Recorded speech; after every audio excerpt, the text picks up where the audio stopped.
Ndugu msikilizaji, karibu tena tuweze kujifunza. Leo tuangalie sentensi katika wakati uliopita. Wakati uliopita unaweza ukautambuaje au unaweza ukatambuaje neno kwamba hili ni la nyakati zilizopita. Ndugu msikilizaji, katika utunzi wa sentensi za wakati uliopita kwa Kisukuma, lazima uzingatie neno ile.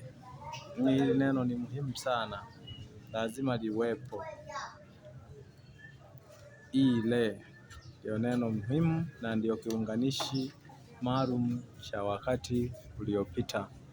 Kwa mfano, nene nalile, unene najile, umbate wizile.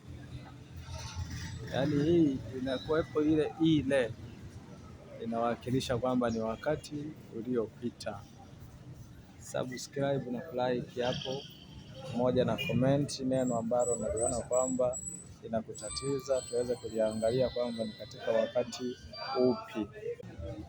Au comment neno au sentensi ambayo umeitunga na wewe kwa kutumia wakati uliopita.